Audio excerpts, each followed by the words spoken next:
Hey everyone, welcome back to CreepyCorner Stories. You know, diving into the dark web is always risky, but sharing these stories with you makes it worth it. I'm curious, where are you watching this from right now? Let me know in the comments below.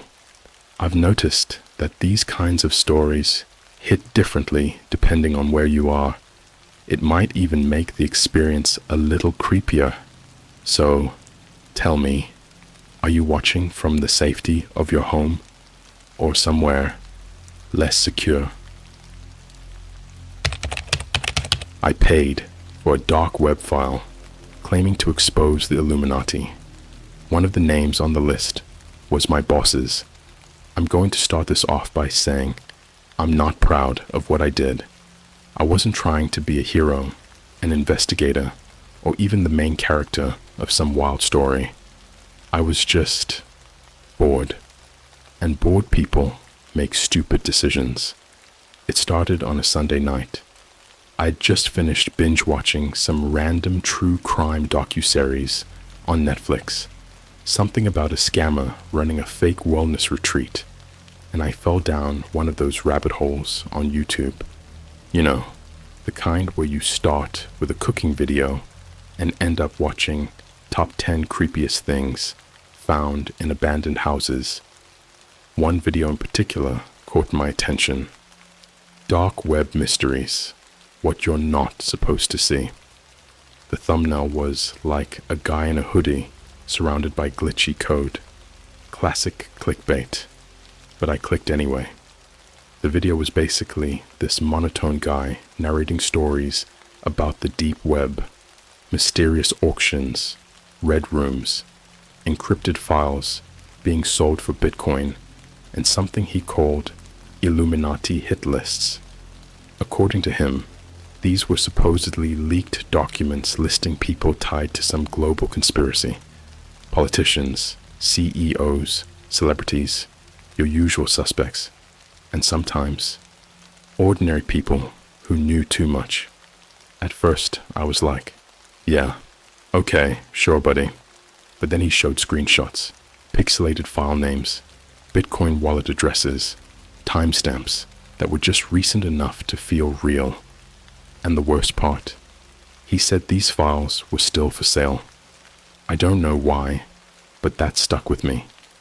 Maybe it was the fact that I worked in a dead-end corporate job where every meeting was a PowerPoint presentation away from me losing my mind. Maybe it was my boss, Julia, this ice-cold VP who micromanaged everything and acted like I owed her my soul just because she approved my PTO request last Christmas. Or maybe it was just boredom. I don't know. But I did something stupid. I Googled how to access the dark web. I'm not going to give you a step-by-step tutorial or anything because, honestly, that'd be irresponsible, and it's not even that hard to figure out on your own. All you need is a Tor browser, a VPN, and a complete disregard for your personal safety.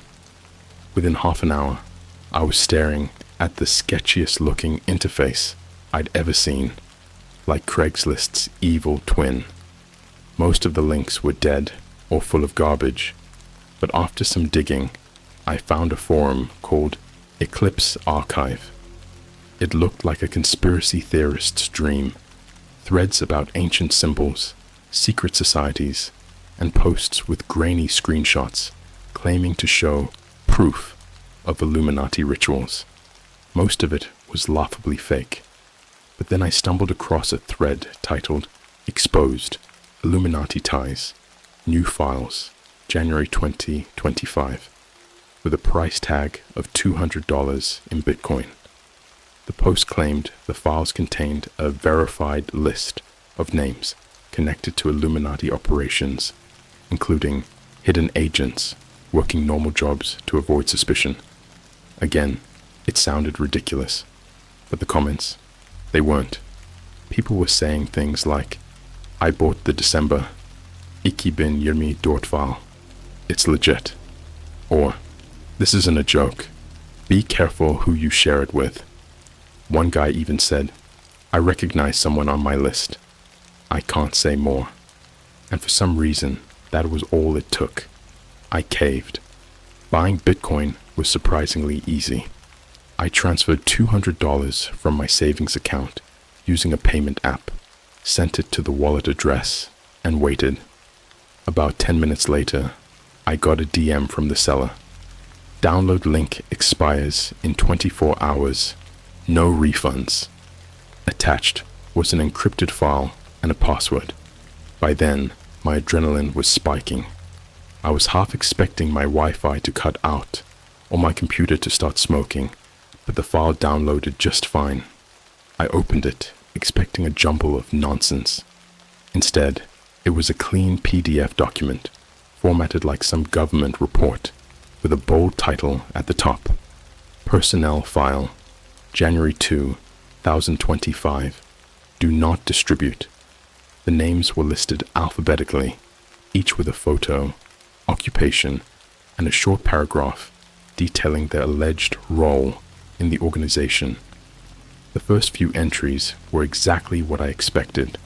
Politicians, celebrities, Fortune 500 CEOs. But the more I scrolled, the weirder it got. Local business owners, teachers, random people who looked normal. And then my stomach dropped. Julia C. Baker, Vice President, Marketing Operations, my company's name redacted. Her picture was right there, glaring at me with that same tight-lipped expression she always had in meetings.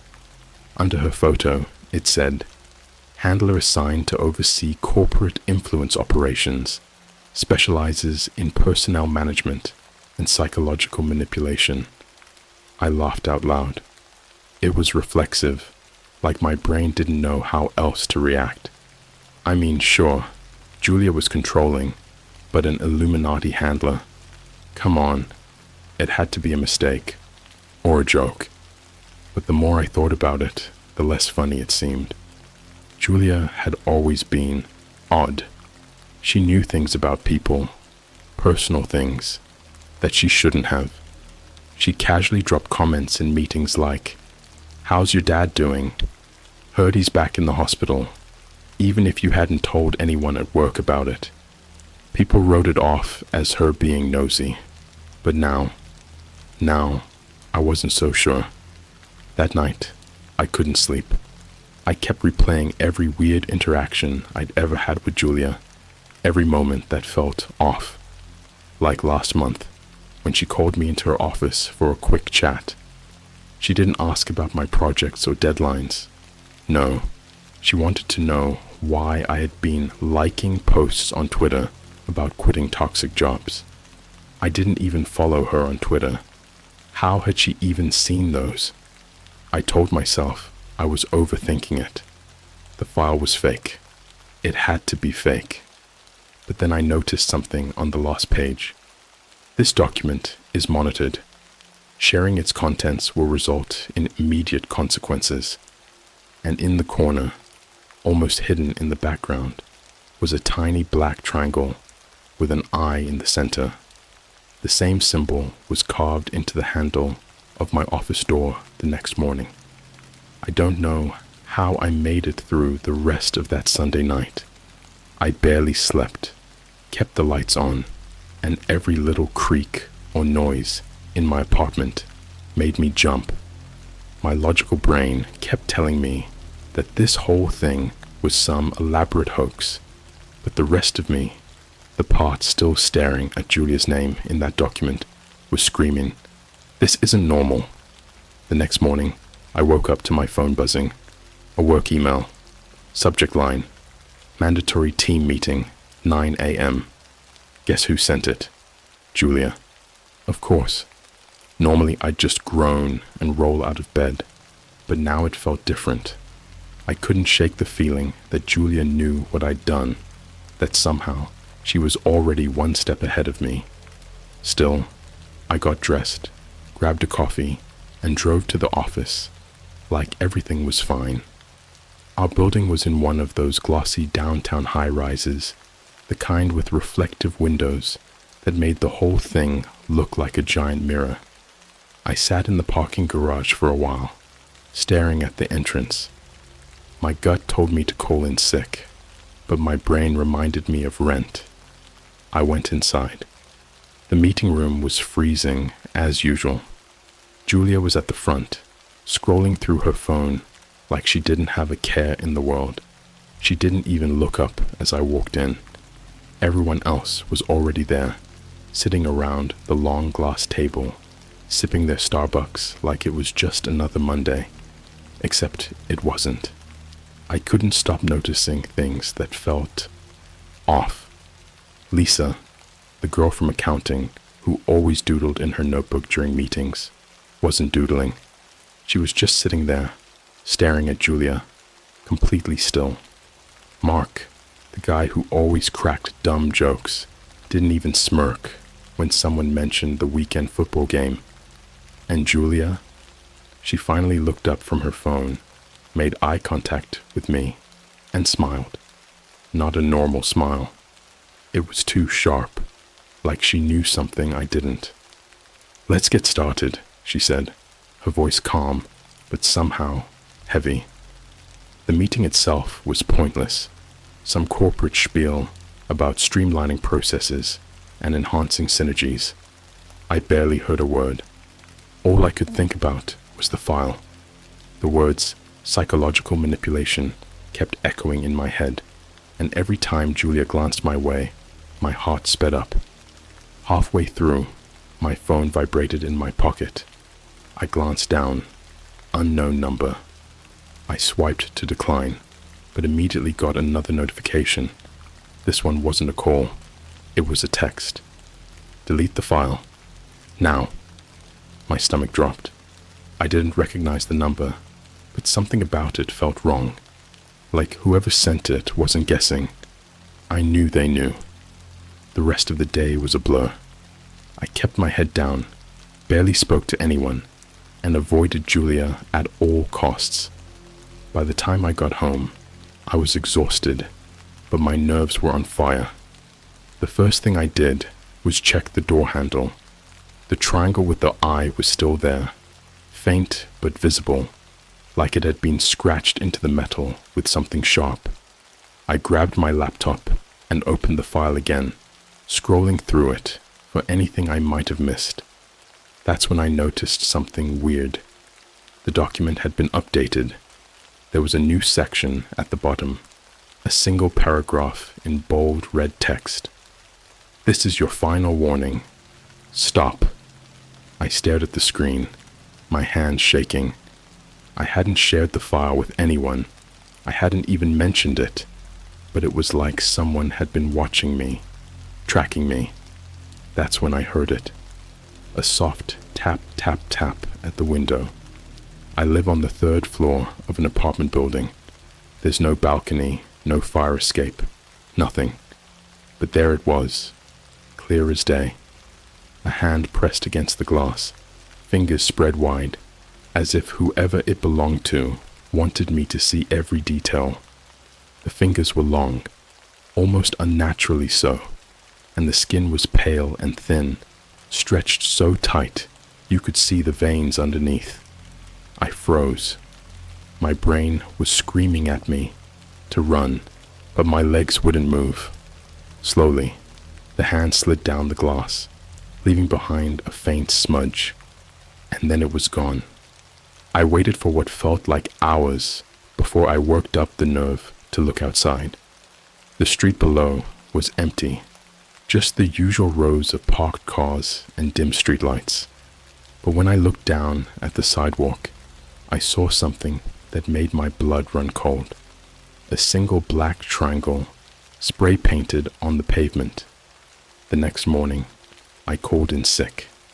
I couldn't face Julia, couldn't sit through another meeting pretending everything was normal. But staying home didn't feel any safer. I kept my curtains closed and spent the day trying to piece everything together. Whoever sent that text, whoever left the handprint, knew about the file. Maybe they were bluffing, trying to scare me into deleting it. But the more I thought about it, the less that made sense. Why go to all that trouble if it was just a prank? By the time the sun went down, I had a new plan. I was going to figure out who was behind this. I started by tracing the Bitcoin wallet address from the payment I'd made.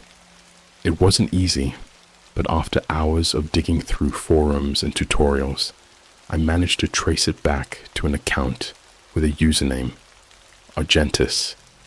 The name sounded familiar, but I couldn't place it. I searched for it online and found an old Reddit account linked to the name.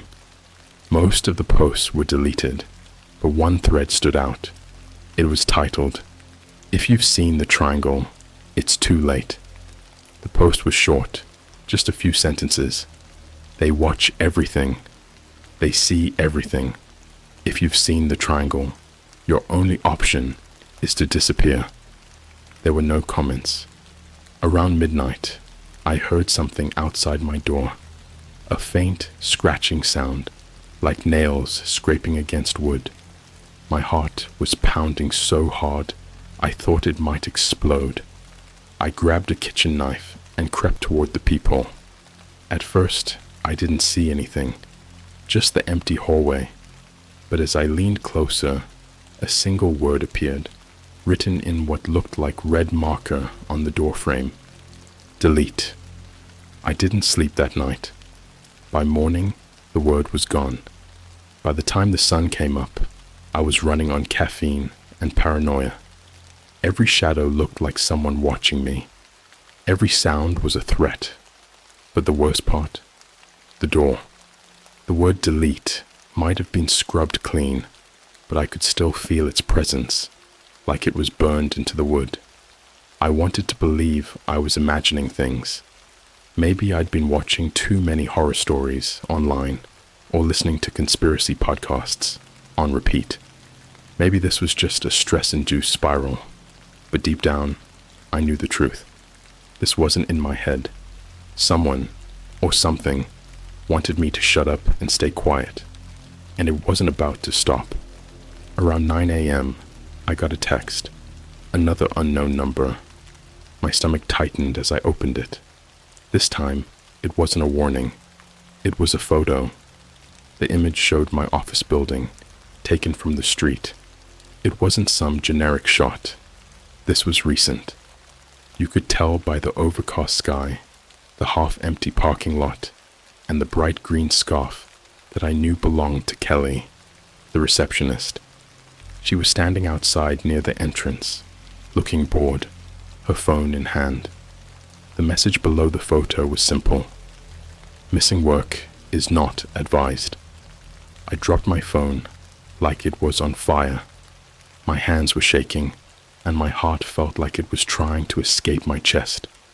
Whoever was behind this knew where I worked, who I worked with, and apparently exactly where I was supposed to be. I thought about deleting the file. Seriously thought about it. But something stopped me. It wasn't just stubbornness. It was fear. If these people could already get this close to me, would deleting it even make a difference? Or would that just signal that they'd won? I spent the next few hours double-checking my apartment. Locks, windows, everything. I even put a chair under the doorknob, like I was in some cheesy horror movie. But no matter how secure I tried to make the place, I couldn't shake the feeling that someone was already inside, watching me, waiting. Around noon, I logged back onto the dark web. I had to do something, anything, to figure this out. The seller who sent me the file, Argentis, hadn't replied to any of my messages, so I tried searching for their name on the forums again. This time, I found a thread I hadn't seen before. Missing Argentis. It was only a few posts long, but the timestamps told me everything I needed to know. The last time Argentis had been active was 3 days ago, the day after I downloaded the file. According to the comments, they hadn't just disappeared from the forums. They'd vanished entirely. No online activity. No response to emails or messages. Nothing. One comment stood out. Argentis messed with the wrong people. If you're asking questions, you're next. I felt sick. Argentis had been the source of the file. If they were gone, what did that mean for me? By the time evening rolled around, the tension was unbearable. I kept the TV on in the background for noise, something stupid and light, like a sitcom, just to drown out the silence. But every now and then, I'd catch myself staring at the door or the window, half expecting the hand to come back. At some point, I decided to order food. It felt ridiculous, but I hadn't eaten all day, and my stomach was starting to protest. I picked some random Thai place on an app and kept the order simple. Pad Thai, spring rolls, nothing fancy. The delivery guy showed up about 30 minutes later. I barely cracked the door open to grab the bag, muttered a quick thanks, and shut it again. But as I walked back to the kitchen, I noticed something odd. The bag wasn't sealed. At first, I thought it was just a mistake. Maybe the restaurant ran out of stickers or didn't bother sealing it properly. But when I opened it, my blood turned to ice. Sitting on top of the container, nestled between the spring rolls, was a folded piece of paper. I unwrapped it with trembling hands, already knowing I wouldn't like what I found. The message was handwritten, scrawled in sharp, angry strokes. Lost chance. Delete the file, or someone dies. I didn't eat. I couldn't. My appetite had disappeared, replaced by a growing sense of dread. I paced the apartment, trying to figure out my next move. Calling the cops wasn't an option. I mean, what was I supposed to say? Hey, I bought a dark web file, and now I think the Illuminati is after me. Number this was on me. I'd started this mess, and now I had to figure out how to end it. Just before midnight, my phone buzzed again. This time, it wasn't a text. It was a video. The file took a few seconds to load, and when it did, I almost dropped my phone. The video was shaky, like it had been filmed on a cheap phone, but the image was clear enough. It showed Kelly, the receptionist from my office. She was tied to a chair in what looked like a dark, empty warehouse. Her head was slumped forward, her hair hiding her face, but I could tell it was her. I recognized the green scarf. In the background, someone was whistling.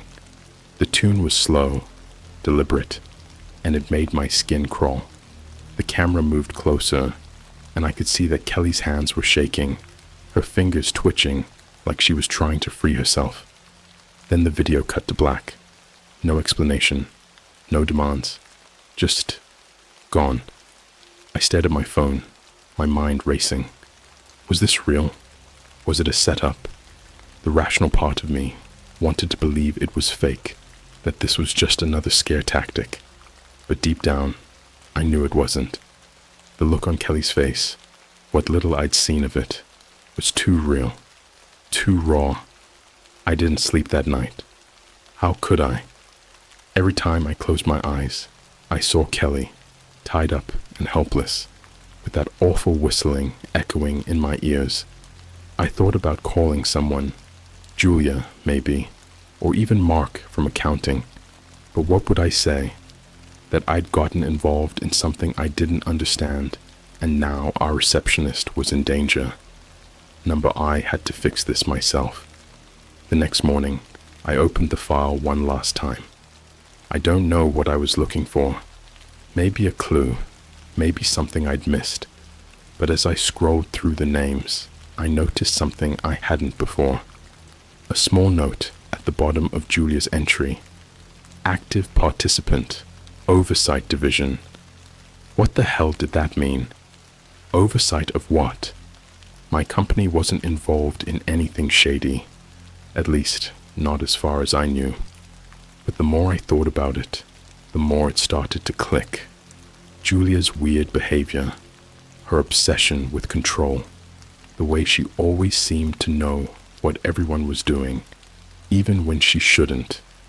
Was she watching me right now? Was she behind all of this? I didn't have answers.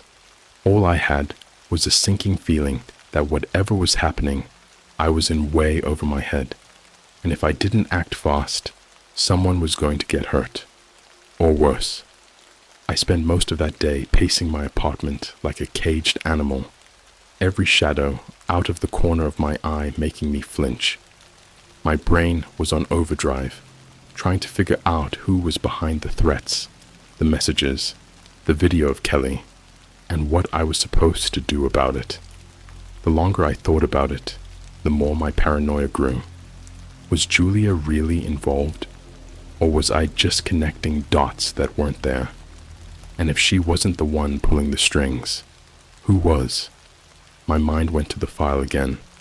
Maybe there were more clues hidden in it, but every time I opened it, that red text at the bottom, "Stop," felt like it was burning into my brain. I decided I couldn't sit around waiting for the next threat. I had to do something. That evening, I drove to the office. The place was deserted, as I'd expected. It was after hours, and most people in our building treated work-life balance like a sacred law.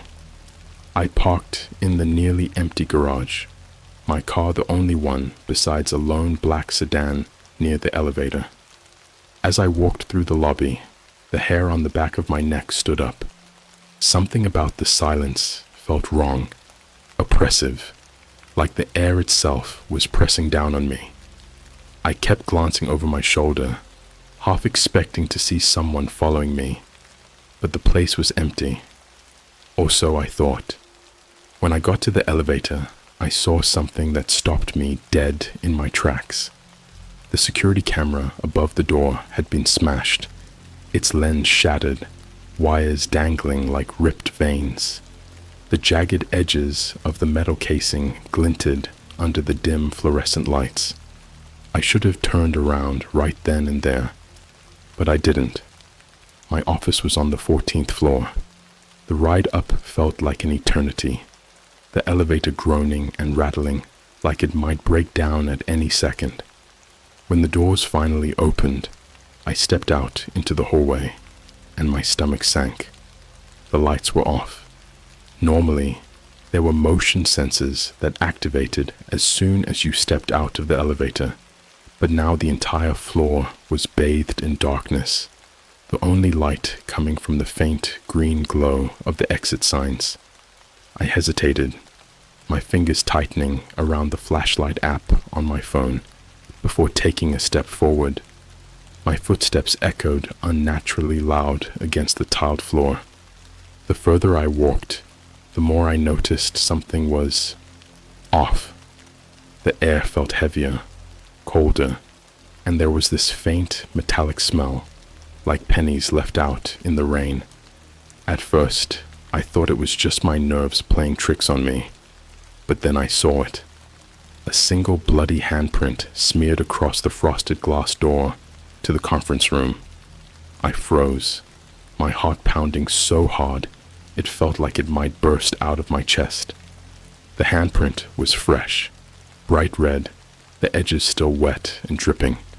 I couldn't breathe. I couldn't think. All I could do was stand there, staring at it, my phone's flashlight trembling in my hand. And then I heard it, the whistling. It was soft at first, distant, almost like a song carried on the wind. But as it grew louder, I recognized the tune, the same haunting melody from the video of Kelly, the same slow, deliberate rhythm. My blood turned to ice. The sound was coming from my office. I should have run. Every instinct in my body was screaming at me to turn around and get out of there.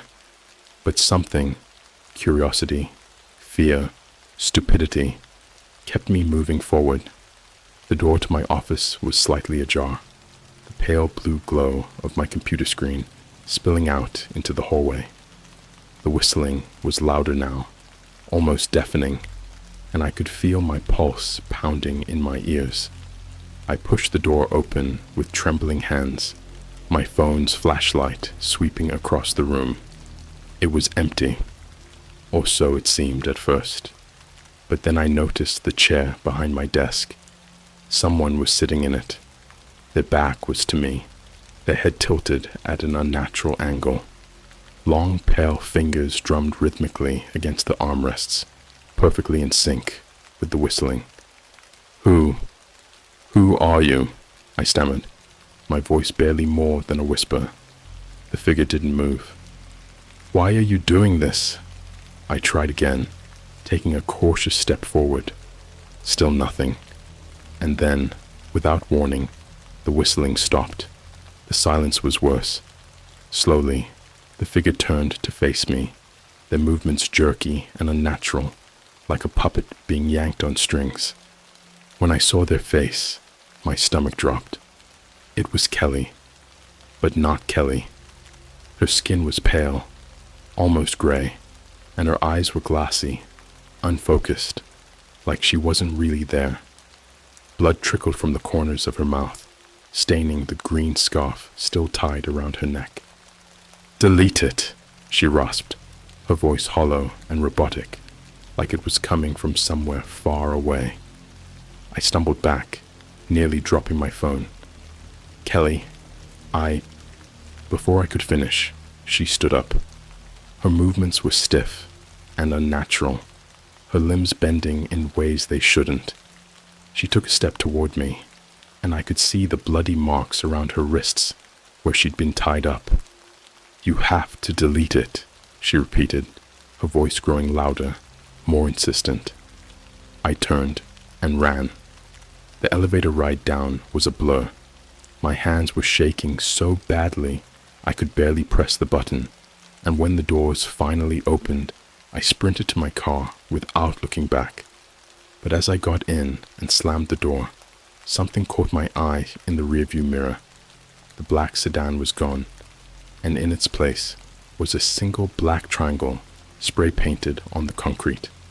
I didn't go home that night. I couldn't.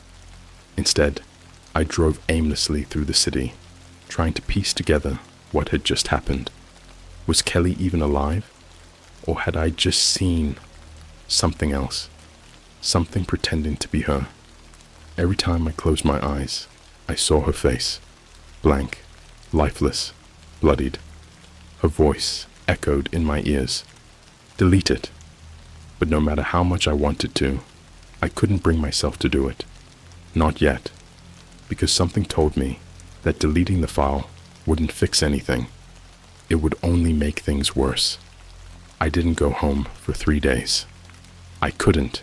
The thought of being alone in that apartment, of hearing the whistling again, or seeing another handprint on the window, was too much. I lived out of my car, sleeping in random parking lots, and showering at a gym I barely remembered signing up for. Every time I parked, I checked my rearview mirror. Every time I walked into a store, I scanned the faces around me. Whoever they weren't done with me. On the third night, I hit my breaking point. My phone buzzed around 2 a.m., dragging me out of a restless sleep in the back seat of my car. I grabbed it with a groggy sense of dread, half expecting another cryptic message. What I got was worse. It was another video. This one started without warning, the screen flickering to life with the same warehouse from before. Kelly was there, tied to the chair, her head slumped forward. Blood trickled down her arms, pooling on the floor beneath her. The whistling was back, low and haunting, but this time it wasn't coming from the background. It was coming from her. Her lips were moving, barely parting, as if someone or something was forcing the sound out of her. Her eyes were empty, lifeless, but somehow locked on the camera. I wanted to look away, to shut it off, but I couldn't. I just sat there, frozen, as the camera zoomed in closer and closer until her face filled the frame. and then she stopped whistling. "Delete it," she said. The words were louder this time, sharper, and followed by a long, rattling gasp.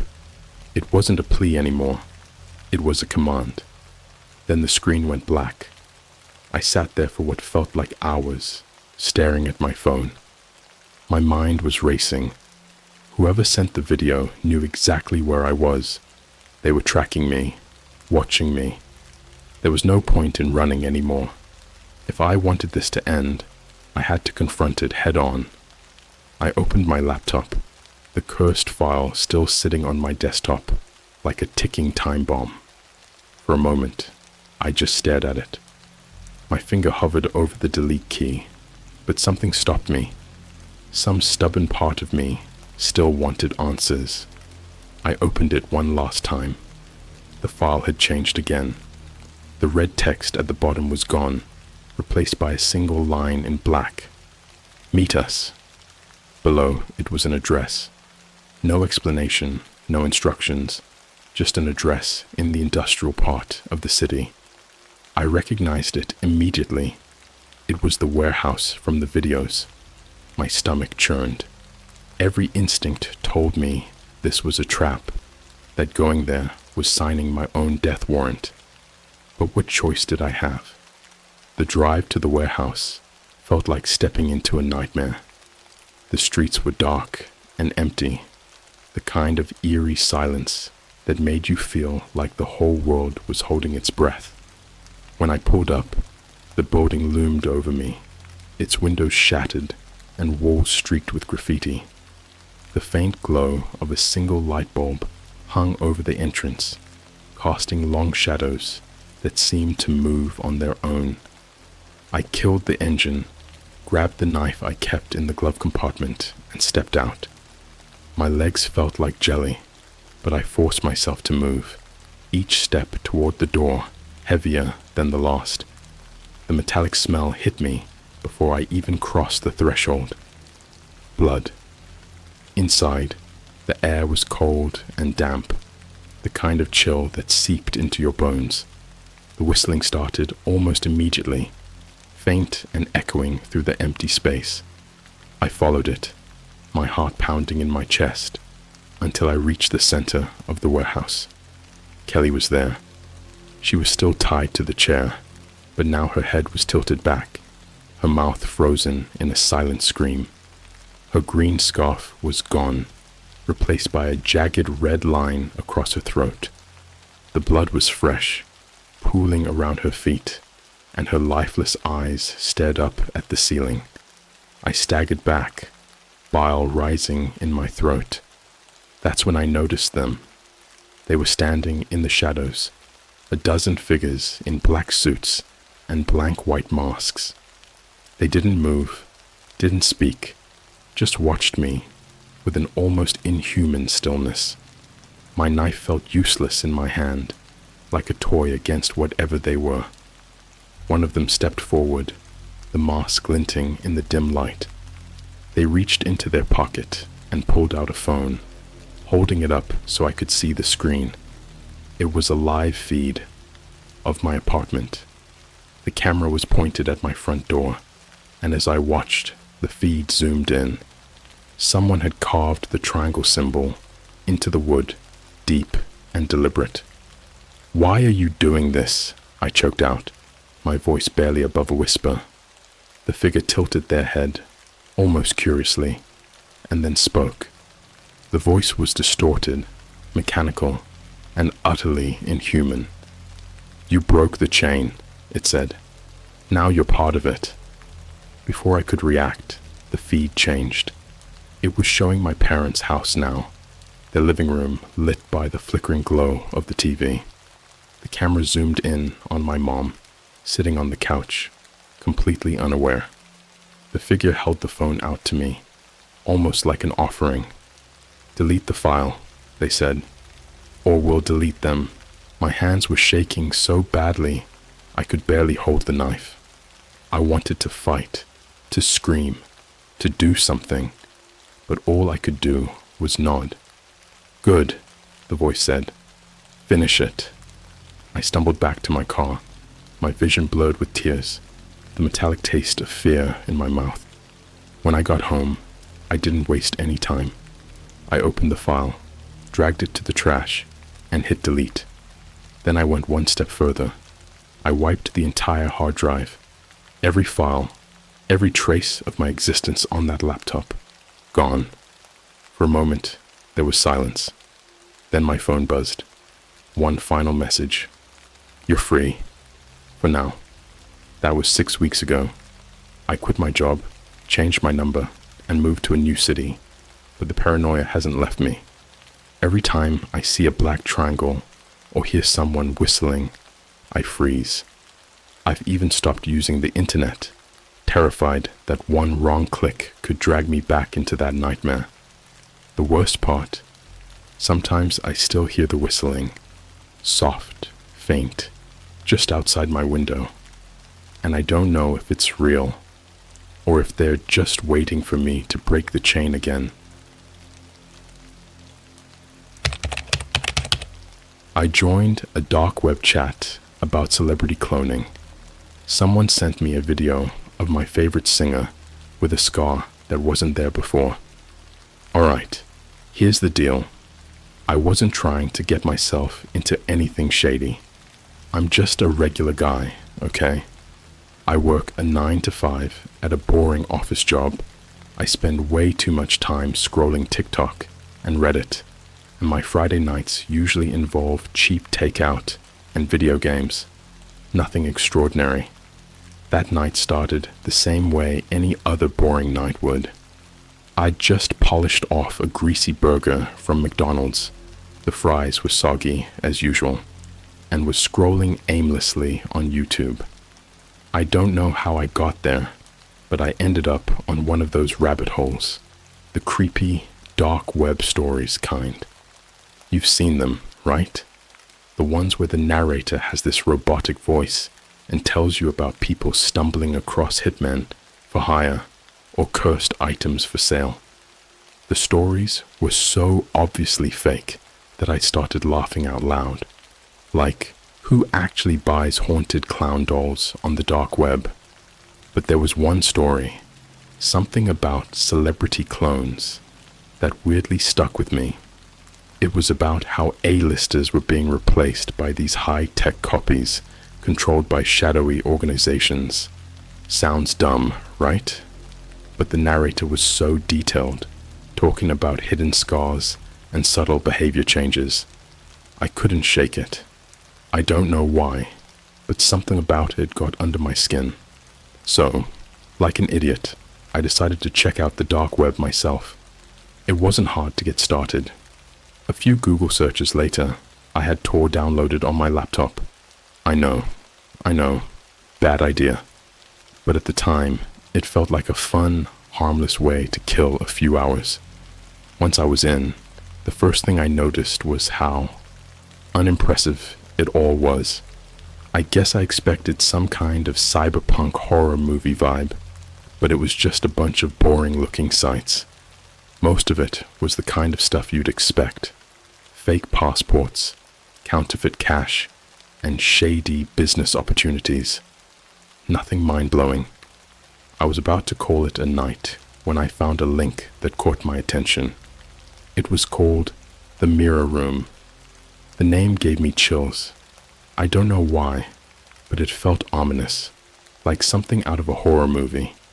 The site was simple. A black background with a chat box in the middle. No flashy graphics, no logos, just plain white text. A few dozen people were chatting about the most random stuff. Government experiments, celebrity scandals, even UFO sightings. It was like one of those conspiracy theory subreddits, but darker. I didn't jump in right away. I just lurked, scrolling through the conversations. Most of it was wild, outlandish stuff, but one topic kept popping up: celebrity cloning. At first, I thought it was a joke. People were talking about how Hollywood stars were being replaced with clones every few years. Someone claimed Tom Cruise was on his 5th clone, and another user swore Beyoncé had been replaced back in 2005. And then I saw it, a username that made my stomach flip. Cloner23. This person wasn't spouting off random nonsense like everyone else. They sounded serious.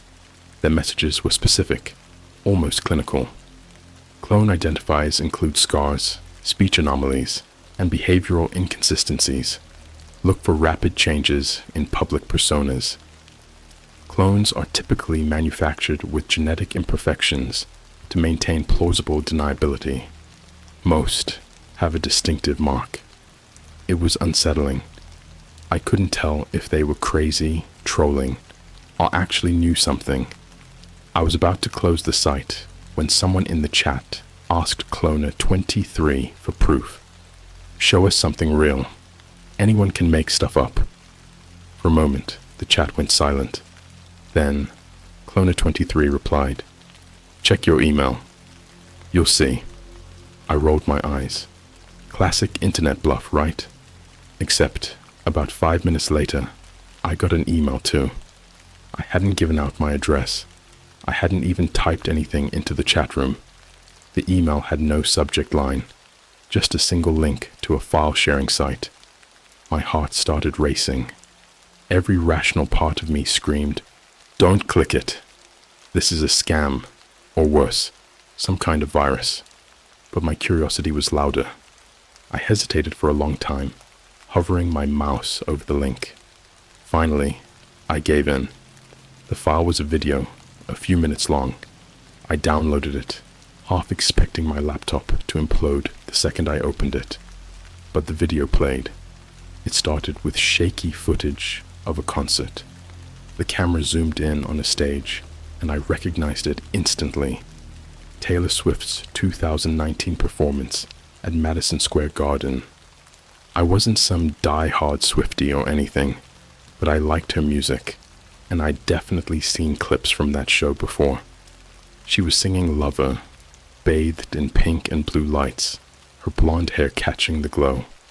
At first, everything seemed normal, but as the camera zoomed in on her face, I saw something I couldn't believe. A scar. It was faint, but noticeable, cutting across her left eyebrow. I froze.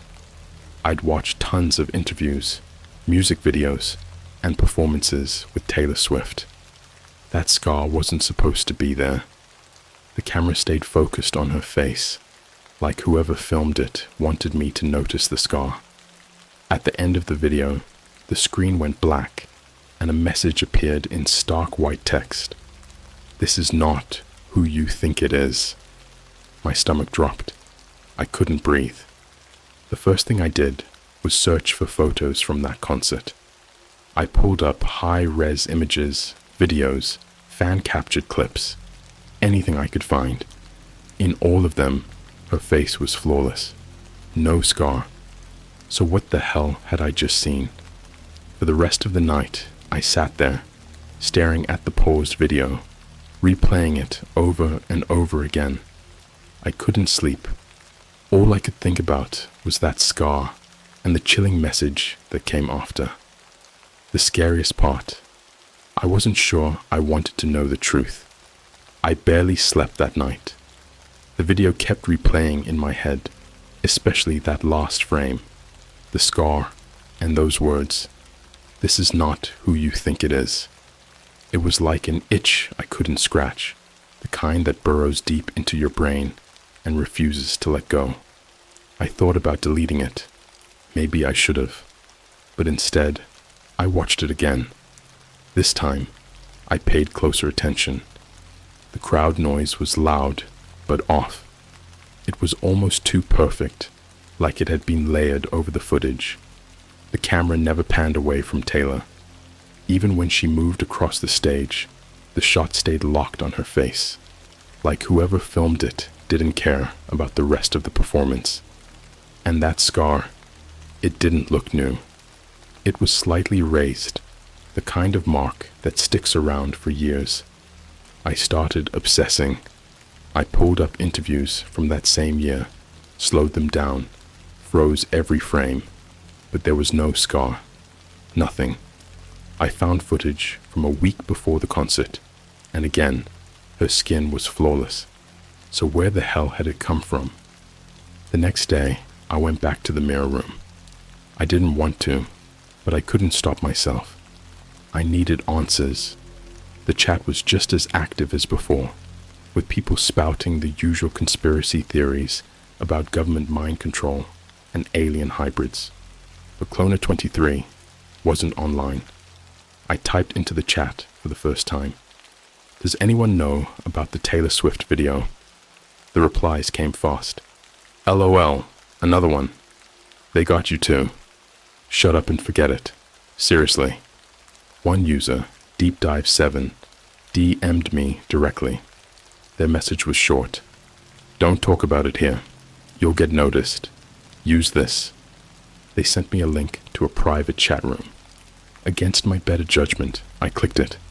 The chat was nearly empty. Just me, Deep Dive 7, and a few lurkers. You saw the scar, didn't you? They wrote. I hesitated, then typed back. Yeah. What is it? There was a long pause before they replied. Proof. She's not real. None of them are. I stared at the screen, trying to process what they meant. What are you talking about? I typed.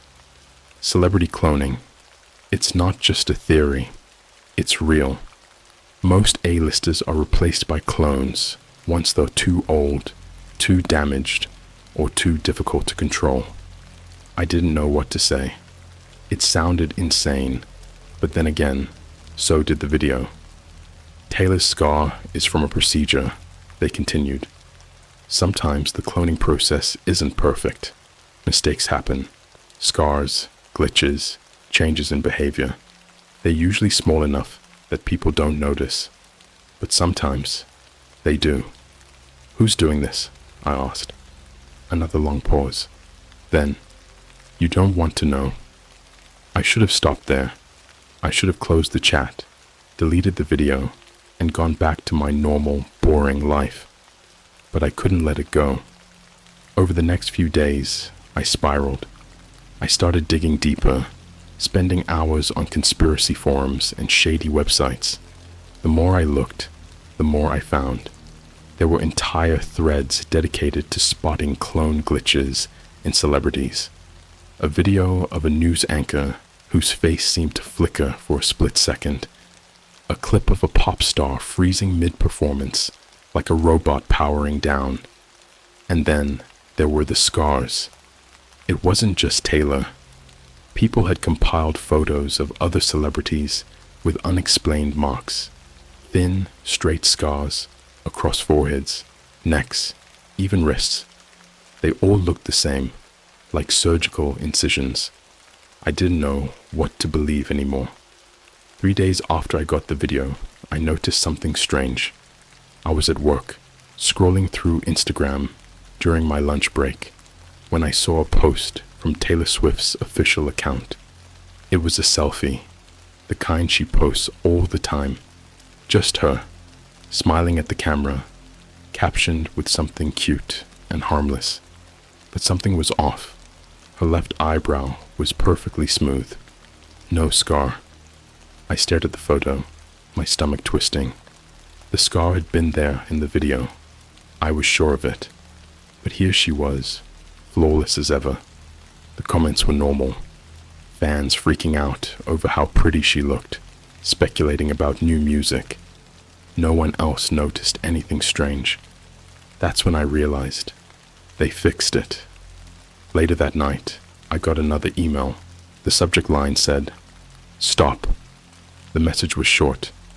"You're being watched. Don't go any further." My blood ran cold. I hadn't told anyone about the video, not even my roommates. So how did they know? I replied, typing furiously. "Who is this? What do you want?" No response. I spent the rest of the night checking over my shoulder, jumping at every noise. My phone buzzed, and I nearly threw it across the room. It was just a notification from DoorDash. I told myself I was being paranoid. But then, the next morning, I noticed the man. He was sitting in a car across the street from my apartment, parked under a flickering streetlight. He wasn't doing anything, just sitting there, watching. At first, I thought I was imagining it, but when I left for work, he followed me. I saw him again that night, parked at the end of my block. By the third day, I couldn't ignore it anymore. He was always there, always watching. I stopped going online, stopped looking at the video. I tried to pretend none of it had happened, but it was too late. The damage was done. And then, one night, I came home to find my front door unlocked. The apartment was dark and quiet. Nothing looked out of place, but I couldn't shake the feeling that someone had been there. I checked every room, every closet, every corner. When I didn't find anything, I tried to convince myself it was just my nerves. But when I went to my bedroom, I froze. My laptop was open. The screen was black, except for one line of text. "You've been warned." That was it. I packed a bag, left the apartment, and checked into a motel on the other side of town. I haven't been back since. But the scar, I still see it. Every time I watch a music video, a performance, even a magazine cover, I can't help but look for it. Because if it's real, if any of this is real, then everything we know about the people we admire might be a lie. I thought I was done with it all. I didn't log back into the mirror room, didn't open any more emails, didn't watch the video again. I stayed at that cheap motel for 3 days, barely eating, barely sleeping. I kept the curtains closed and jumped every time someone walked past my door. I kept telling myself it was over. If I just stayed quiet, they'd forget about me. I mean, who was I to them? Just some idiot who stumbled into something I didn't understand. But it wasn't over. It was just getting started. The first sign was subtle. So subtle, I almost missed it. I'd gone to a nearby Starbucks, figuring it was safe enough to grab a coffee and clear my head. I kept my head down, avoided eye contact with anyone, and ordered my usual. When the barista called my name, I grabbed the cup and froze. My name was spelled wrong. Now, I know what you're thinking. Baristas mess up names all the time. But it wasn't just a typo. They'd spelled it exactly the way I'd spelled it, in the chat room. The username I'd created on the mirror room wasn't my real name. It was a weird, phonetic spelling I'd come up with on the spot. No one else knew it. I felt my stomach twist, like I was going to be sick. I shoved the cup in the trash and bolted out the door, scanning the street for anything unusual. That's when I saw him again. The man in black. He was standing across the street, leaning against a lamppost, staring right at me. I didn't go back to the motel. I couldn't. Instead, I got on a random bus and rode it to the end of the line. I didn't care where it was going. I just needed to get away. When I finally got off, I found myself in some sketchy industrial area. Warehouses, chain-link fences, cracked asphalt. It was the kind of place where no one would hear you scream. The thought made me shiver. I found a diner that looked like it hadn't been updated since the 80s and ordered a coffee I didn't plan on drinking. The waitress gave me a weird look when I asked for a seat in the corner, but I didn't care. I needed to see the door, needed to make sure no one was following me. The place was nearly empty. Just me, the waitress, and a couple of truckers at the counter. I was starting to think I'd finally lost them when my phone buzzed. It was a text. "Nice place. Try the pie." I almost dropped my phone. My hands were shaking so badly I could barely type. "Who is this?" The reply came instantly. "You know who it is." I left the diner without paying. I didn't even bother to grab my jacket. I just ran. The streets were dark and empty, the kind of quiet that feels unnatural, like the ward's holding its breath. I kept glancing over my shoulder, half expecting to see the man in black right behind me. When I turned a corner, I saw a gas station up ahead. The neon sign buzzed and flickered, casting an eerie glow over the parking lot. I ran inside, breathing hard, and went straight to the clerk. "Someone's following me," I blurted out. The guy barely looked up from his phone. "You want me to call the cops or something?"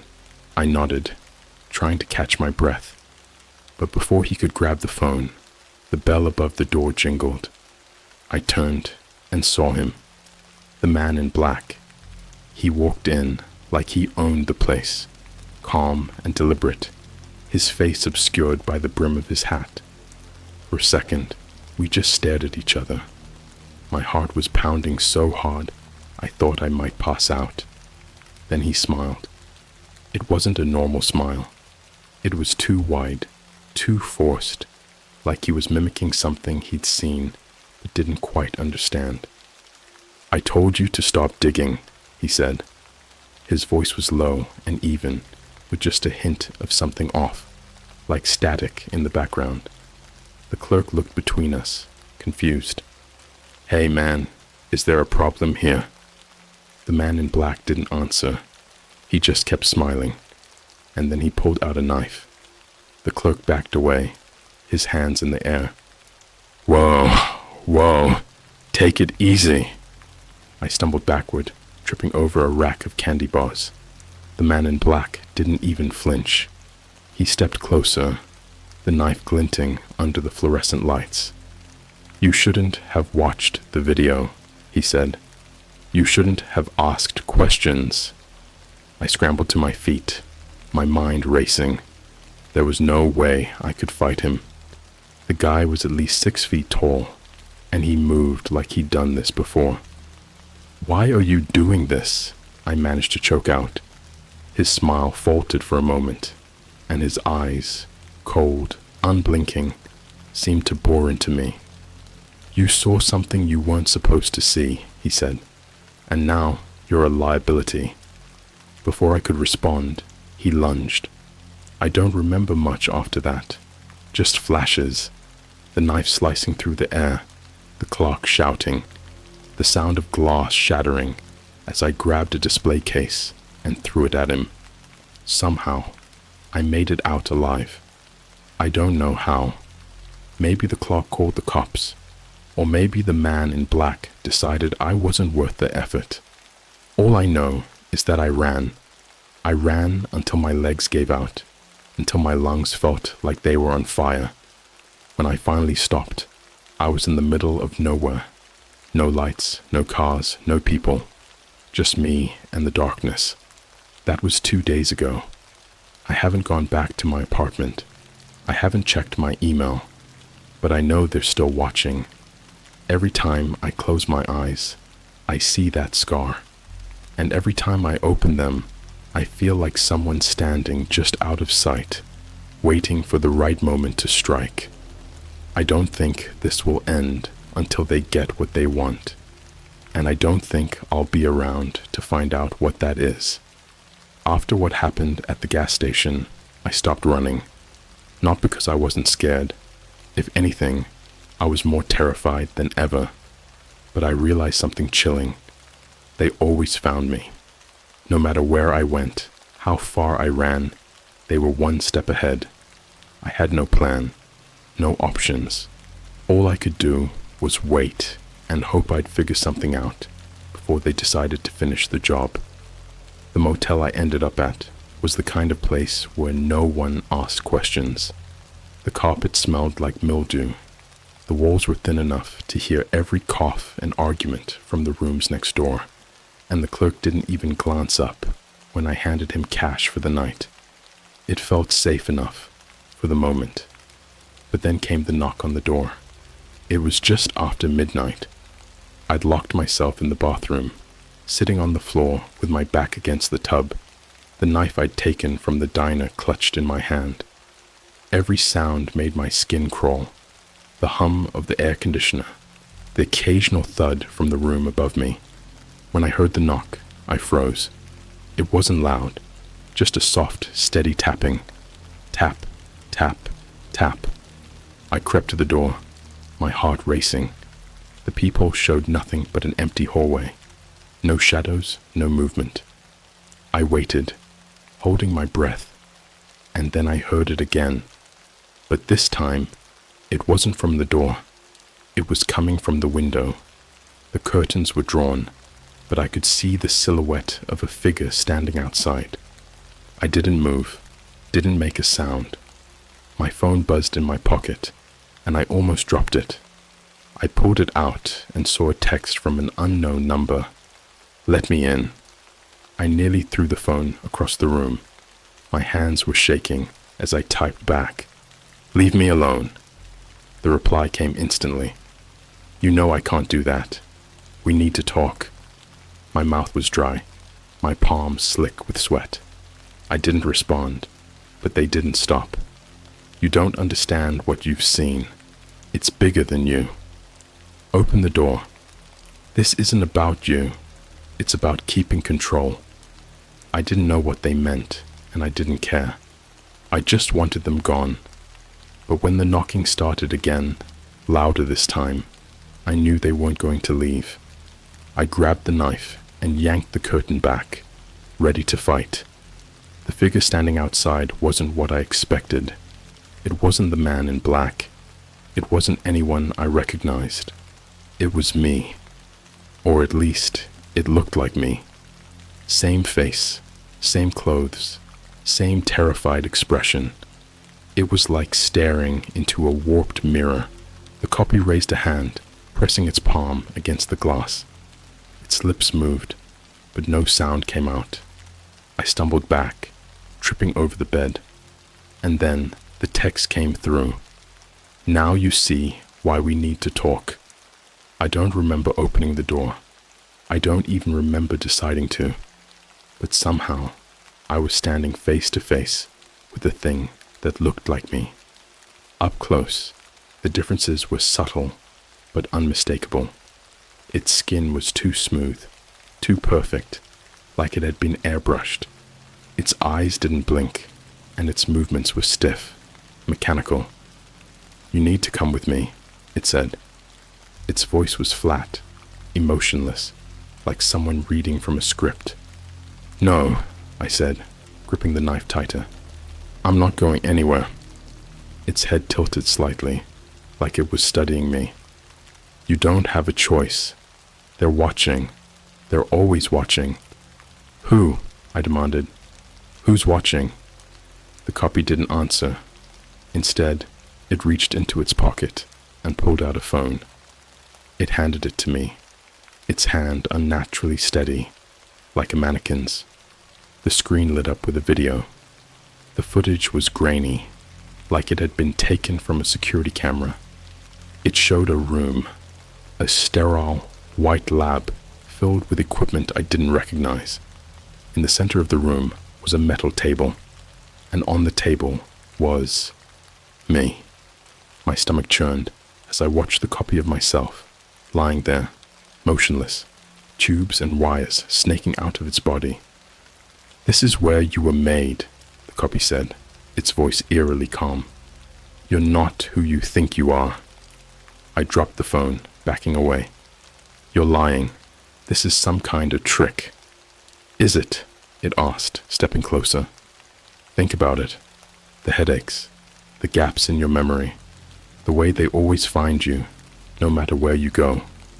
I couldn't breathe. My head was spinning, my vision blurred. I wanted to scream, to fight, to do anything but stand there, frozen in terror. "You're one of us," it said, "but you weren't supposed to know. That video, seeing the scar, that wasn't part of the plan." I shook my head, clutching the knife, like it was the only thing keeping me tethered to reality. No, this is insane." The copy smiled, and for the first time, I saw something in its eyes. Not emotion, exactly. Something darker, something calculated, "You can't run from this," it said. "They'll never let you." And then it lunged. I don't know how I managed to fight it off. It moved faster than any human, its strength inhuman. The knife barely slowed it down, but somehow I got the upper hand.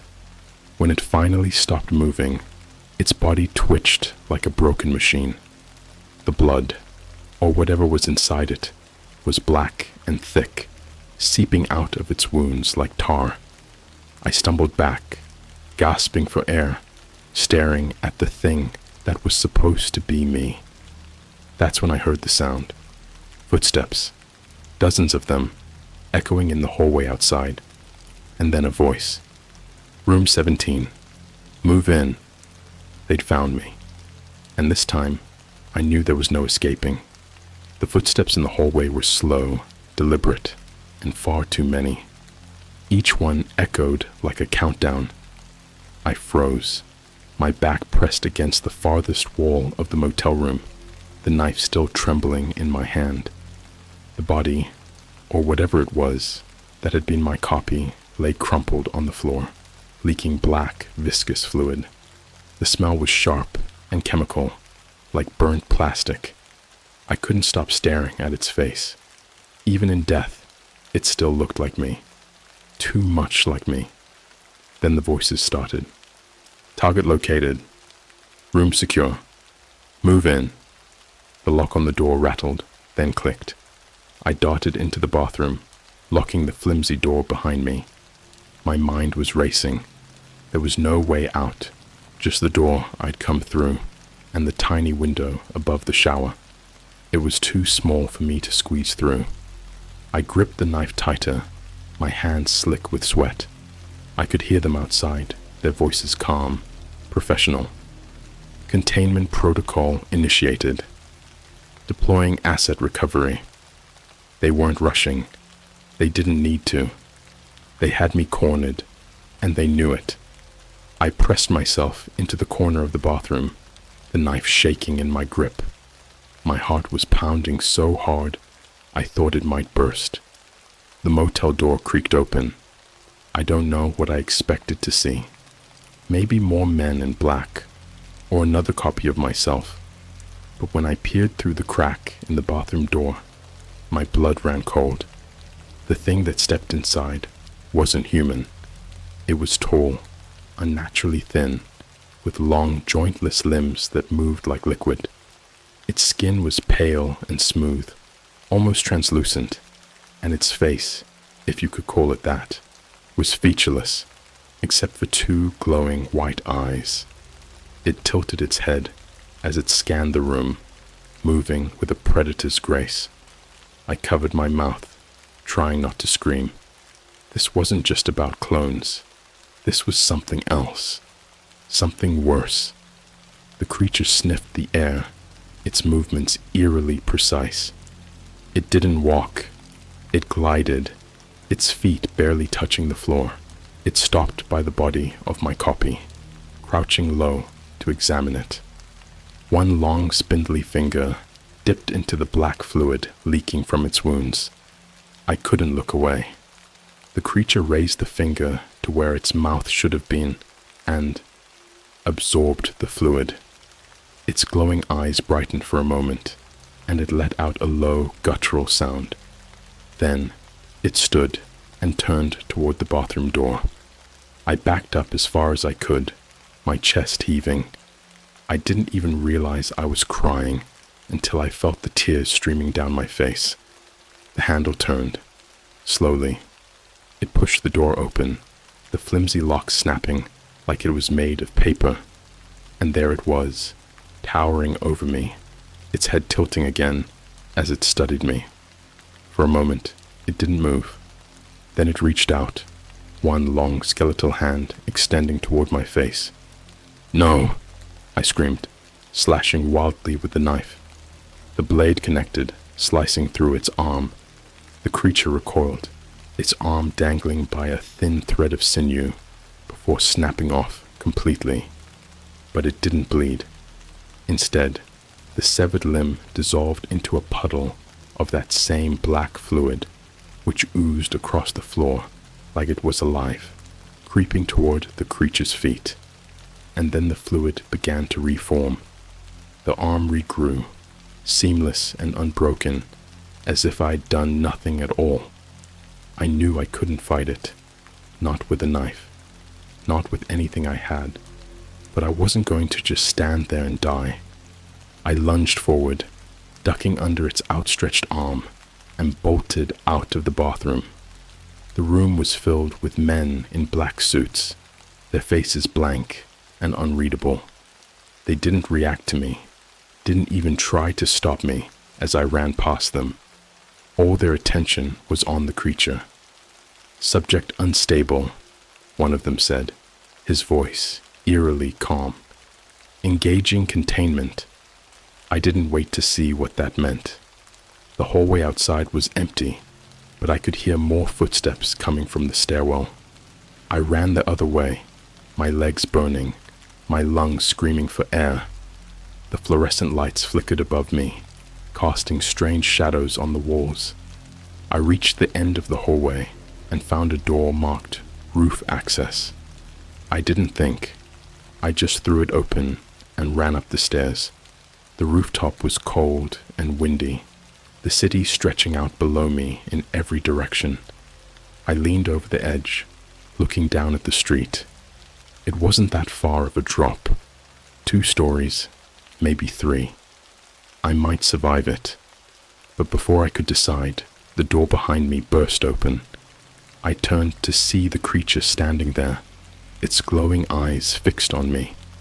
Behind it, the men in black stood silently, watching. The creature stepped forward, its movements slow and deliberate, like it was savoring the moment. And then it spoke. "You can't run from yourself." Its voice wasn't a voice at all. It was a chorus of sounds, layered and distorted, like 1,000 people speaking at once. I backed up until my heels were on the edge of the roof. "You're not real," it said. "You never were." The creature lunged, and I jumped. For a moment, there was nothing but the rush of air, the city lights spinning around me. And then, darkness. When I woke up, I was in a room I didn't recognize.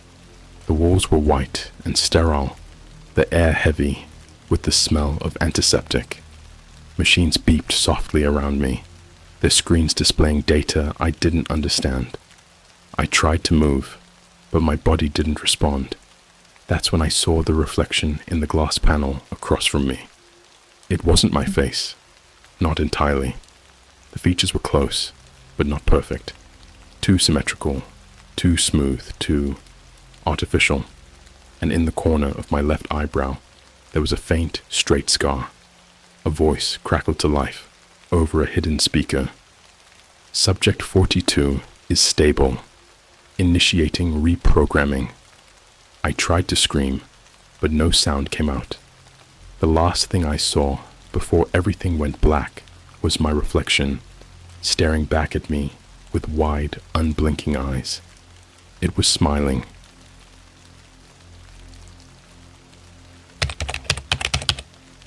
I bought a map from the dark web that shows flat Earth borders. The land beyond looks nothing like Earth.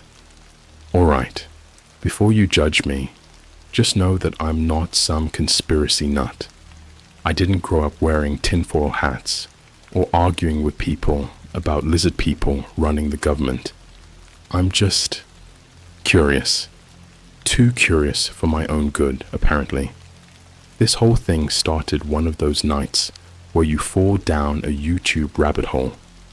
I'd been watching random videos and somehow ended up in the conspiracy theory corner of the internet.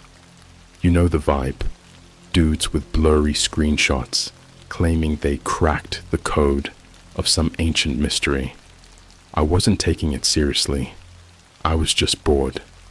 Then I stumbled across this video with the title, "The Map They Don't Want You to See." The thumbnail was what hooked me. A parchment-style map with all these weird shapes and symbols. The video itself was classic tinfoil hat territory. Flat earthers claiming that Antarctica isn't a continent, but an ice wall that encircles the earth. Beyond it, they said there were more lands, uncharted continents, secret territories, even alien civilizations. I should have rolled my eyes and clicked off. Instead, I kept watching. About halfway through, the guy in the video, some dude with a voice that sounded like it was run through one of those text-to-speech programs, said something that stuck with me. He claimed there was a real map, one that showed the truth, and you could get it if you knew where to look. Then he dropped a link. Not in the YouTube description though. It was embedded in the video itself, flashing for a split second at the end. A URL for a dark web marketplace. Now, I'd heard plenty about the dark web. People always talk about the creepy stuff. Hitmen for hire, black market organs, those unsettling red rooms. I never planned to go anywhere near it, but something about this video felt different. It wasn't just the content, it was the confidence. Like the guy knew something we didn't. I don't know what possessed me to do it, but I copied the link. Setting up the Tor browser was easier than I thought. A few tutorials later, and I was staring at a marketplace that looked like a sketchy version of eBay. Most of the listings were exactly what you'd expect. Fake passports, drugs, stolen data. But after some digging, I found it. A listing titled, "The True Map of Earth. See Beyond the Ice Wall." The description was vague, but it promised the map would reveal the truth hidden by centuries of lies. It was being sold for 0.01 Bitcoin, around $500 at the time. I don't know why, but I didn't hesitate. I had some old crypto lying around from when I tried and failed to get rich off Dogecoin, so I figured, why not? The seller's profile didn't have much info, just a username, ALTA_913. Their reviews were unsettling. People weren't just talking about the map. They mentioned other items, artifacts, ancient documents, and how accurate they were. One person wrote, "It's not just a map, it's a warning." A warning? From what? I assumed it was just some marketing gimmick. Anyway, I placed the order and shut my laptop, feeling a mix of excitement and dread. The map arrived 5 days later. It came in this black tube, sealed with wax that had some strange symbol on it, like a mix of a sunburst and an eye.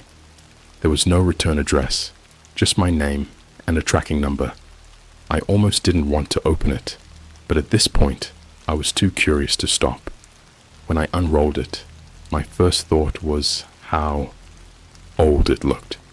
The parchment was yellowed and cracked at the edges, like something you'd see in a museum. The map itself was unlike anything I'd ever seen. It showed Earth, but not how we know it. The continents were there, but they were warped, stretched, and surrounded by an enormous ring of ice. And beyond the ice, dozens of other landmasses. Some were named Thula, Arcadia, Hyperborea. Others just had strange symbols, spirals, jagged lines, and what looked like eyes. The bottom of the map had tiny writing in a language I couldn't read. Beneath that, there was a note in English. Find the wall. Pass the gate. Do not trust the guides. What did that even mean? I spent hours staring at the map, trying to make sense of it. The more I looked, the more uneasy I felt. It wasn't just the bizarre geography. It was the feeling that I wasn't supposed to have this, like I'd crossed some invisible line by even opening the tube.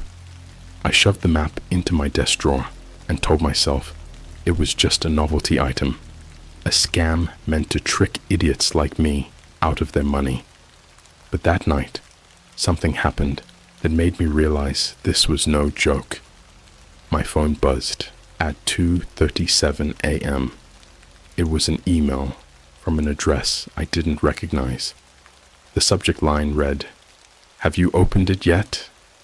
The body of the email was blank, but there was an attachment, a photo of my house, taken from the street. And that's when the nightmares started. I barely slept the night after that email. Every noise outside felt like a threat. Branches scraping against the windows, the low hum of my fridge. I kept telling myself it was just a coincidence. Maybe some prank from a neighbor or one of those weird phishing scams. But deep down, I didn't believe that. When morning came, I made coffee, sat down at my desk, and opened the map again. I don't know what I was expecting.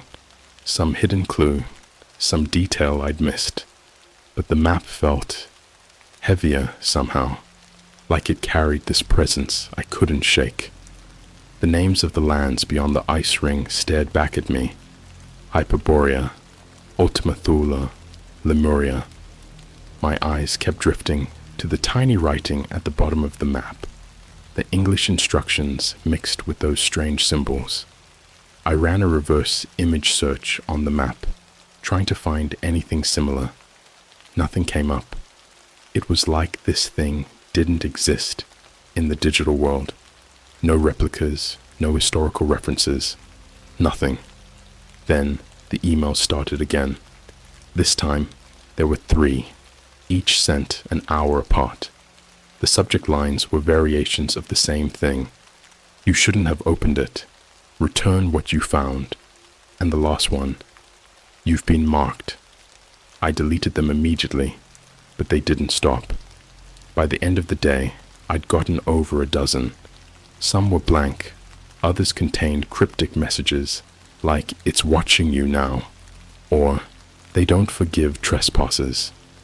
A few had attachments, pictures of the map, but with new details drawn on them in red ink, paths leading beyond the ice, strange symbols marking certain locations, and, at the center of it all, a jagged spiral that made my skin crawl. That night, I had the dream for the first time. I was standing in a vast icy wasteland. The air was so cold, it burned my lungs, and the sky was this deep, unnatural green, swirling like a boiling ocean. In the distance, I could see a massive wall of ice stretching endlessly in both directions, towering so high it disappeared into the clouds. The ground beneath me wasn't snow or ice. It was something else. It shimmered like glass, but felt alive, almost pulsing beneath my feet. As I stared at the wall, I heard it. A deep, guttural whisper, impossible to place, but impossible to ignore.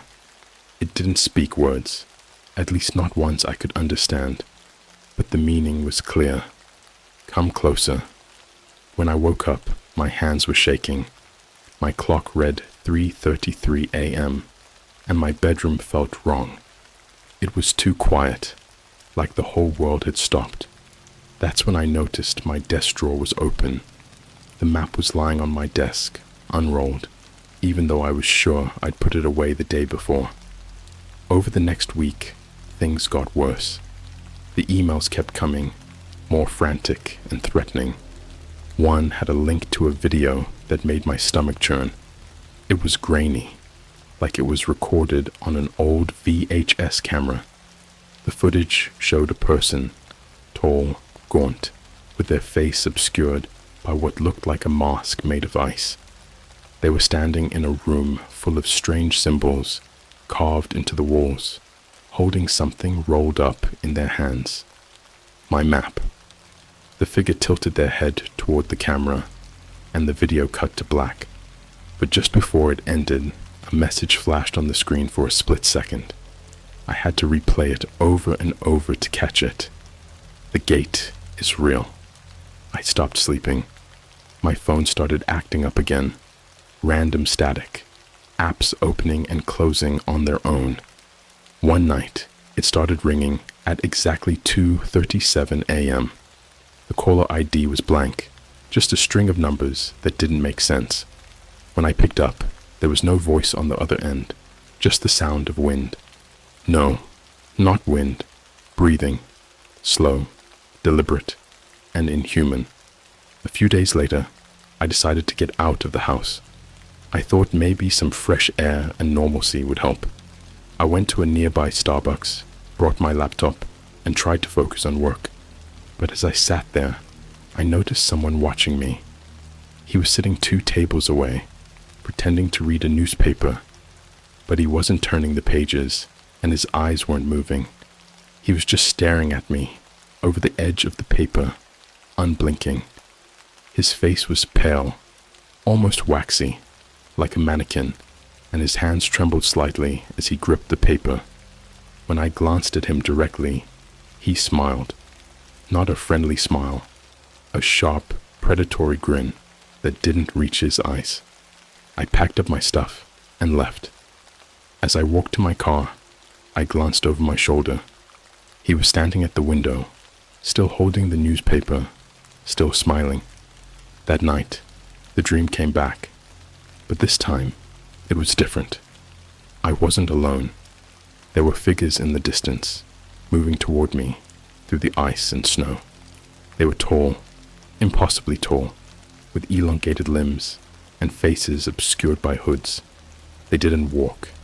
They glided, their feet never touching the ground. As they approached, I realized they weren't wearing hoods. They didn't have faces, just smooth, featureless skin where their eyes and mouths should have been. They circled me, their heads tilting in unison, like they were studying me. Then, in perfect synchronization, they pointed toward the ice wall. The whisper came again, louder this time, more insistent. "Come closer." I woke up gasping for air. My phone was buzzing on my nightstand. It was another email, this one with an attachment. I almost didn't open it, but my curiosity got the better of me. The attachment was a photo of me, taken while I was asleep. The map was spread out on my chest, and someone, or something, had drawn a red path leading beyond the ice. I don't know how they got into my house, but I know one thing for sure now. This map isn't just a piece of paper. It's a door, and I think I've already opened it. I stopped going out after that night. The encounter with the man at Starbucks, the photo of me asleep. It was too much. I couldn't shake the feeling that I was being watched. Every shadow outside my window, every creak in the house, every car that drove by too slowly. I was convinced it was them. The map was still on my desk. I hadn't touched it since the night I woke up with it on my chest, but it felt like it was watching me. Every time I entered the room, the air felt heavier, like stepping into a cave where the walls were pressing in. I started avoiding my own office, keeping the door shut, but it didn't help. I knew it was still there, waiting. That's when I noticed the marks. They started small, faint scratches on the walls of my hallway, like someone had been dragging a nail along the surface. At first, I thought it was just wear and tear, but over the next few days, they grew deeper, more deliberate. By the end of the week, they formed a pattern, a series of jagged spirals, the same ones I'd seen drawn on the map. I tried painting over them, but the paint wouldn't stick. It would just bubble and peel away, revealing the marks underneath. I even tried scraping them off with a knife, but it was like they were etched into the very structure of the house. That night, the smell started. It was faint at first, like something rotting. I checked everywhere, the trash, the fridge, even the crawl space under the house. Nothing, but the smell got stronger, more putrid, until it filled every corner of the house. It was the kind of smell that clings to your skin, that makes your stomach churn and your eyes water. It smelled like decay, like something dead and wet. I finally realized where it was coming from. The map. I didn't want to touch it, but I couldn't ignore it anymore. I grabbed a pair of kitchen gloves, the kind you use for scrubbing dishes, and carefully unrolled the map. The smell hit me like a punch to the face, raw, metallic, and rancid. And the map. It had changed. The clean parchment was now stained with dark, rust-colored blotches. The lines of the map were darker, thicker, like they'd been burned into the paper. The landmasses beyond the ice had shifted. New shapes, new names, all in that same illegible script. At the center of the map, where there had once been an empty spiral, there was now a detailed drawing of a massive jagged gate. Its doors were slightly ajar, and something was spilling out. I couldn't tell what it was. Smoke, shadows, something alive. I slammed the map shut and shoved it back into the tube. My hands were shaking so badly I could barely twist the cap back on. That night, the dream came again. But this time, I didn't wake up alone. I was back in the icy wasteland, standing before the massive wall of ice. It was different now, cracked and blackened, as if something had burned through it from the other side. The air was colder than before, sharp and biting, and the ground beneath me was slick with a dark, viscous liquid. The whisper came again, louder, angrier. "You have been chosen." I turned around, and they were there, the figures from my last dream. But this time, there were more of them, dozens, maybe hundreds, all gliding toward me in perfect silence. Their faceless heads tilted as they approached, their long, spindly arms reaching out as if to grab me. One of them stopped inches away. Its hand hovered over my chest, and I felt a cold so intense it burned. Then, in one swift motion, it plunged its hand into my chest. I couldn't move, couldn't scream. The pain was unbearable, like my insides were being ripped apart. When it finally pulled its hand back, it was holding something, a small, black, pulsing object. My heart. I woke up gasping for air, clutching my chest. My shirt was soaked with sweat, but that wasn't the worst part. There was a handprint on my chest, burned into my skin, blackened and raw. It was the same shape as the hand from my dream. I didn't know what to do. Calling the police wasn't an option. They'd think I was insane. So, I did the only thing I could think of. I called my friend Eric. Eric was the kind of guy who loved this stuff. Conspiracies, urban legends, paranormal crap. He ate it up. If anyone would know what to do, it was him.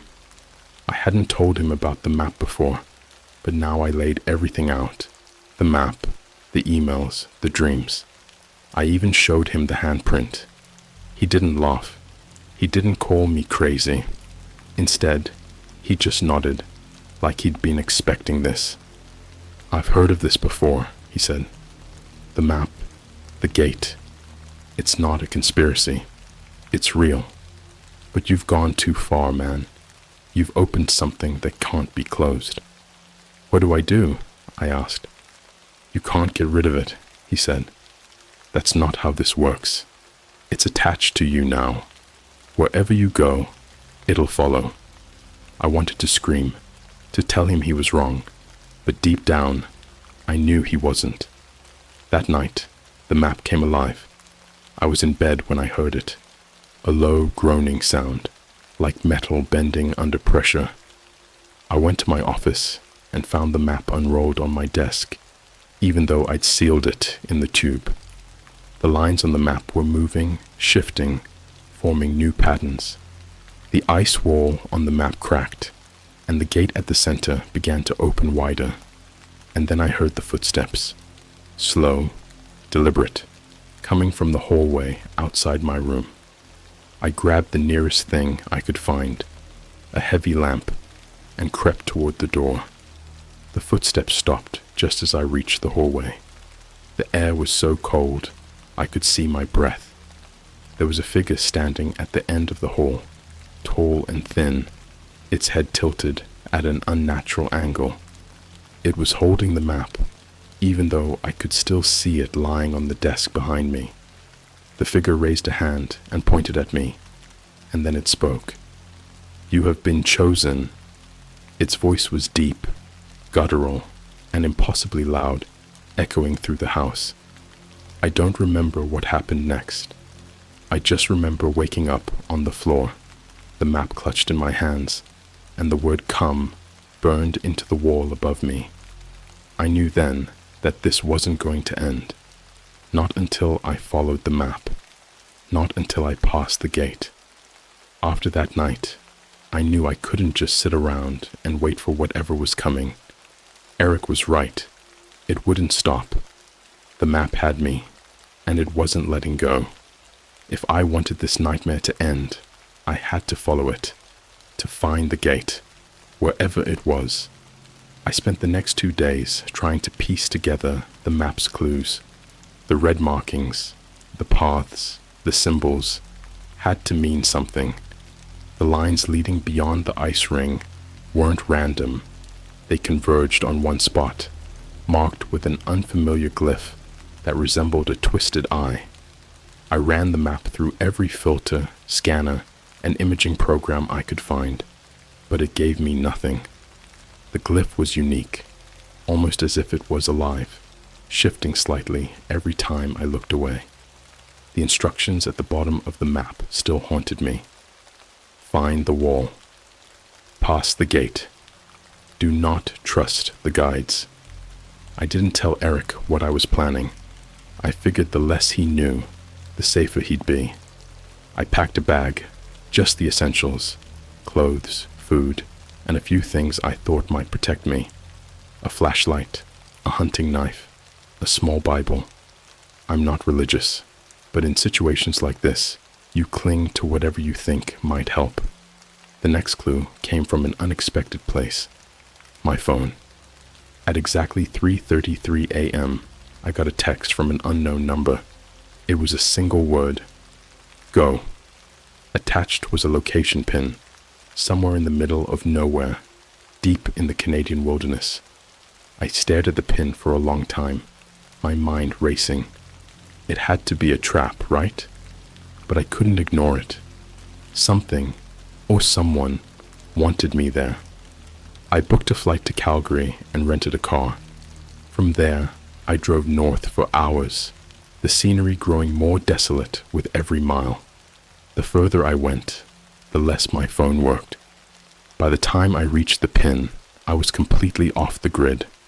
The location was nothing but an expanse of snow and ice, with the remnants of an old logging camp nearby.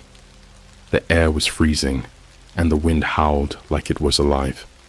I parked the car and stepped out, clutching the map in my gloved hands. The paths on the map seemed to pulse faintly, as if they were guiding me. I followed the markings, trudging through the snow until I came to a massive ridge of ice. The wall. It towered above me, stretching endlessly in both directions, just like in my dreams. The surface wasn't smooth. It was jagged and fractured, with black veins running through it like rot. Standing before it, I felt impossibly small. The map's instructions echoed in my head. Find the wall. Pass the gate. But there was no gate, just an unbroken expanse of ice. I was about to turn back when I saw it, a shadow moving behind the ice, massive and serpentine, slithering just beneath the surface. I froze, watching as it twisted and coiled, its form barely visible. Then it stopped, and two enormous, glowing eyes locked onto me from behind the wall. The ice began to crack. The sound was deafening, like the earth itself was splitting apart. A jagged fissure formed in the wall, and a doorway began to emerge. It wasn't man-made. It was rough, organic, like it had grown out of the ice itself. I didn't want to go through, but I couldn't stop myself. My legs moved on their own, dragging me toward the gate. The air on the other side was suffocating, thick and humid, filled with a metallic tang that burned my throat. The landscape was nothing like Earth. The ground was black and spongy, covered in pulsating veins that oozed a sickly green liquid. The sky was a swirling vortex of darkness, broken only by occasional flashes of red lightning. In the distance, I saw massive, twisted spires rising from the ground, their surfaces covered in the same spirals I'd seen on the map. I wasn't alone. Figures began to emerge from the shadows, tall and thin, their faces hidden beneath jagged masks made of bone and ice. Their movements were unnatural, jerky, like puppets being yanked by invisible strings.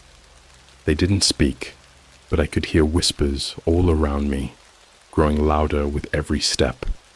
Then one of them stepped forward, holding something in its elongated hand. It was the map. The same map I'd brought with me, now rolled tightly and dripping with a thick black fluid. It shoved the map into my chest, and I felt a searing pain as it burned through my clothes and into my skin. The whispers stopped. All the figures turned to me, their heads tilting in unison. Then, in a single, synchronized motion, they pointed toward the largest spire in the distance. I didn't need them to tell me. I knew what it was. The gate. As I approached, the ground began to shift beneath me, writhing like it was alive. The spire loomed larger and larger, until it blotted out the sky. Its surface was covered in carvings, eyes, spirals, and symbols that seemed to move when I looked away. At its base was a massive door, the same jagged design I'd seen on the map. The door began to open, and a sound poured out, a low, guttural hum that made my vision blur and my ears bleed. Beyond the door was darkness, deeper than anything I'd ever seen. It wasn't just the absence of light. It was alive, and something was moving inside it. I don't remember much after that, just fragments. A hand, massive, skeletal, and dripping with shadows, reaching out from the darkness. A voice, louder than anything I'd ever heard, saying, "You will bring them."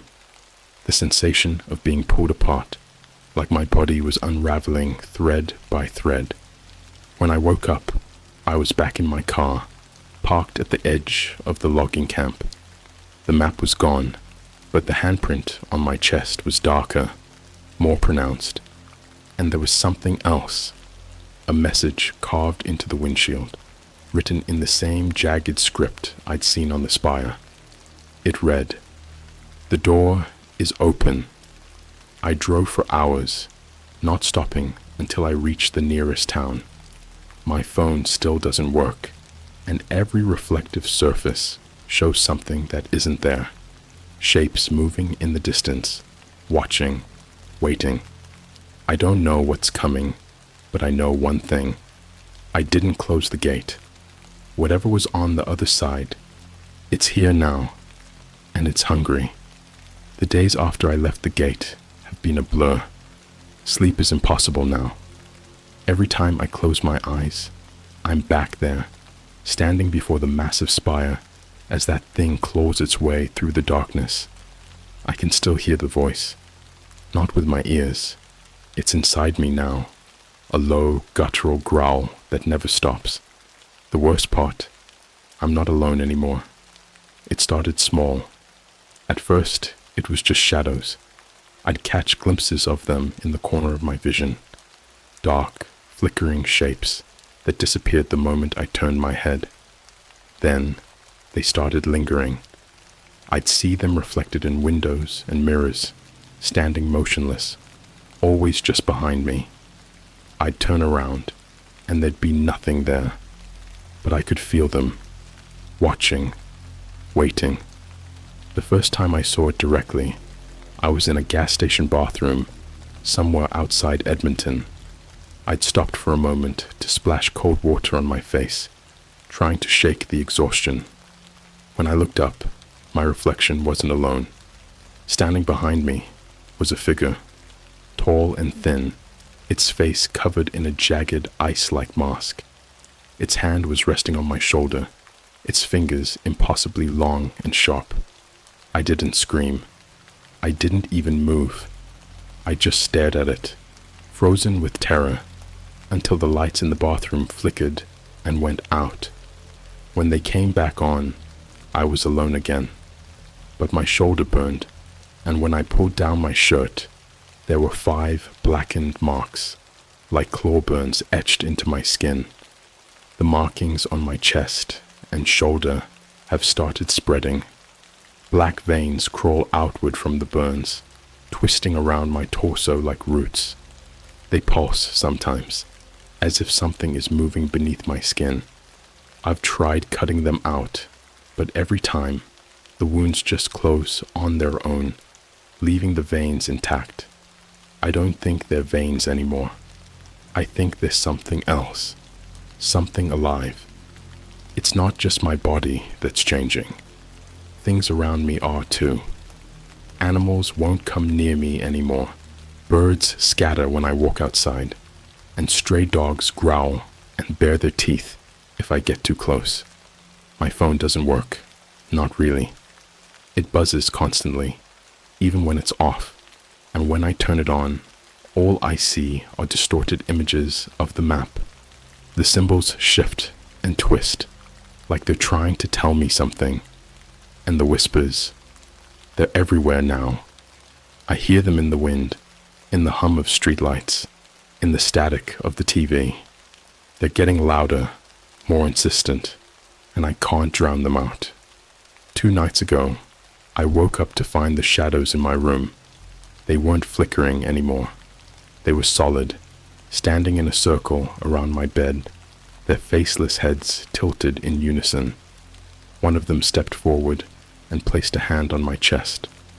The pain was excruciating, like my ribs were being crushed, but I couldn't move. I couldn't scream. The whisper became a roar. "You will bring them." When I woke up, I was lying in the middle of the street, my clothes soaked with blood. I don't know if it was mine or someone else's. The veins on my chest had grown thicker, spreading up my neck and down my arms, and in my hand was the map. The map is different now. The land beyond the ice has expanded, with new paths and markings that weren't there before. The gate is fully open, and the spirals have grown, radiating outward like cracks in a broken mirror. At the center of the map, there's a new symbol, a jagged black sun surrounded by clawed hands. I can feel it pulling me. The map isn't just a map anymore. It's alive. It pulses faintly in my hands, like it has a heartbeat, and when I stare at it too long, I hear the voice again. "Bring them." I don't know what it means, but I know I can't resist it. It's like a magnet, dragging me towards something I don't understand. I've tried destroying it, burning it, cutting it, even burying it miles away, but it always comes back, untouched. It's not just a part of my life anymore. It's a part of me. Last night, I finally understood. The figures came again, but this time, they weren't alone. There were others with them, people. Dozens of them, their faces blank and expressionless, their bodies moving in the same jerky, unnatural way. Some were missing limbs. Others had gaping wounds that didn't bleed. They formed a circle around me, their heads tilting in unison, and the lead figure stepped forward. "You are the gatekeeper," it said. Its voice was like a landslide, deep and grinding, shaking the air around me. "What do you want from me?" I whispered. The figure tilted its head, as if amused. "It's not what we want. It's what you will do." "I don't understand," I said, my voice cracking. The figure raised a long skeletal hand and pointed at my chest. "You will open the way." When I woke up, I wasn't alone. My room was filled with the same faceless figures from the dream, standing silently, watching me. And on the wall above my bed, scrawled in dark, dripping letters, was a single word: soon. I think I understand now. The gate isn't just a doorway. It's a beacon, calling to something far older and darker than anything I can comprehend. And I'm not just its keeper, I'm its key. I don't know how much longer I have before it takes me completely. The veins are spreading faster now, twisting around my face and hands, and the whispers are deafening. I can feel them crawling beneath my skin, burrowing deeper, transforming me into something else. If you've read this far, it's already too late. The door is open, and whatever comes through, it won't stop with me. You'll hear it soon. The whispers, the footsteps, the voice. When it calls you, don't answer. Don't look at the map. Don't follow the path. But you won't listen. No one ever does. The door is open, and it's hungry.